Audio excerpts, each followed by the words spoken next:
Hey friends! Today we want to talk about keeping your ferret healthy in between veterinary visits. So obviously to start, you want to make sure you are feeding them a healthy diet. Ferrets are obligate carnivores, so you don't want to be giving them snacks like peanut butter or fruits and vegetables, even though they may seem like they really like it. And for ferrets, giving them things that aren't meat is actually really bad for them because they are obligate carnivores. I know people get confused because dogs are normally considered carnivores, but they're considered facultative carnivores. I probably butchered the pronunciation, but here is some spelling right here. Basically meaning they are still kind of like omnivores. If you look online, there doesn't seem to be a very clear line dividing a facultative carnivore versus an omnivore. So yes, you may be able to give snacks to your dog, but your ferret, as well as your cats, are obligate carnivores, meaning they really are meat eaters. My next suggestion doesn't necessarily keep your ferret healthy, but will help monitor their health. Ferrets, like most animals, do like to hide when they are sick. Again, most animals, when they're sick, they're easy pickings for predators, so again, they're going to want to hide that as much as possible. So Creature, our sable-colored ferret who is unfortunately no longer with us, he had insulinoma, but actually wasn't showing any signs of it. But it was caught at one of our vet checks. One way that's great for monitoring an animal's health is actually weighing them daily. If you can't do daily, I would still at least do weekly, but monitoring their weight can really show signs of health issues. So an animal may never show symptoms of an actual illness, but they may lose or gain weight. This is why it's good to weigh your ferret often, and it's great to keep a log. Ferrets do change weight based on seasons, so a lot of the times when they're going into winter, they'll put on a little bit of weight. And when spring and summer roll back around, they will lose a little bit of weight. So if you're keeping a log, you'll actually see these trends, so that way come spring and summer, if they lost a little weight, you're not necessarily freaking out every year. And if for some reason there is a weight loss or gain that isn't normal for your ferret, you can call up your vet and maybe get an appointment and catch an illness early on.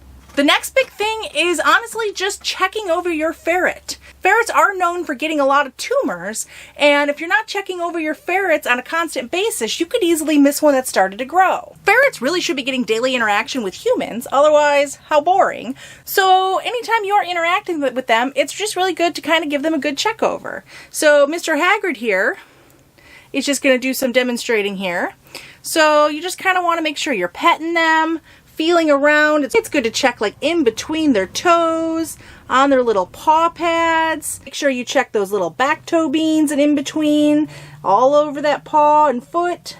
Again, our old ferret Creature, who's no longer with us, this is actually how we caught one of his tumors that started developing. It started out small on one of his back legs, was barely noticeable, so we took him to the vet and kept an eye on it. It did end up growing bigger, which over the long term ended up resulting in his leg amputation. But again, it's important to catch these things early on. It's important that you check inside their mouth, so you want to make sure they don't have any chipped teeth. Sometimes ferrets can get chipped teeth, which can be quite painful, so checking in their mouths daily is very important.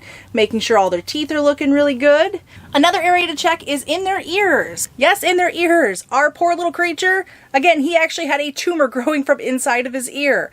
So checking inside their ears, which you should be cleaning their ears every so often anyway, so you want to make sure you check to make sure there's no growths in there. Now, the most common tumor that ferrets get are mast cell tumors, and a lot of these do end up benign, meaning non-cancerous, but it's still important to catch these early on so that they can be tested. So Mr. Haggard here, he actually has a mast cell tumor, which we're going to show you. These can easily be missed because a lot of the times there's barely even a growth there.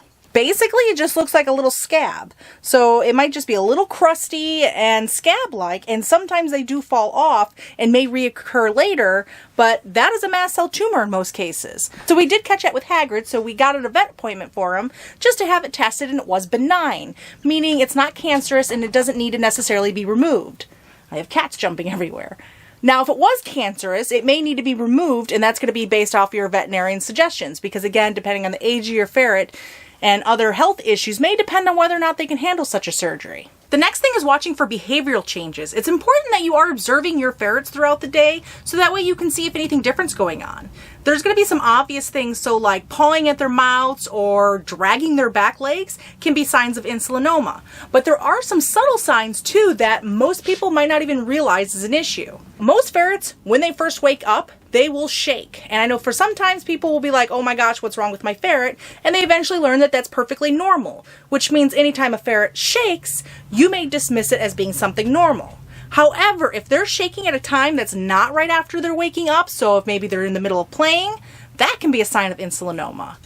Being more tired and sleeping more often, that can be a sign of insulinoma as well. It may warrant a vet visit so that way they can have their blood glucose levels checked. And then some other obvious things is watching their poop. Make sure their poop is pretty consistent. If you are changing their diet, their poop definitely can be very inconsistent and weird, but after a while it should still normal out to be kind of like a normal poop. So the biggest takeaway from this video should be definitely checking over your ferrets in between vet visits and not just relying on that once or twice a year vet visit to catch any illnesses. Thanks for watching, friends.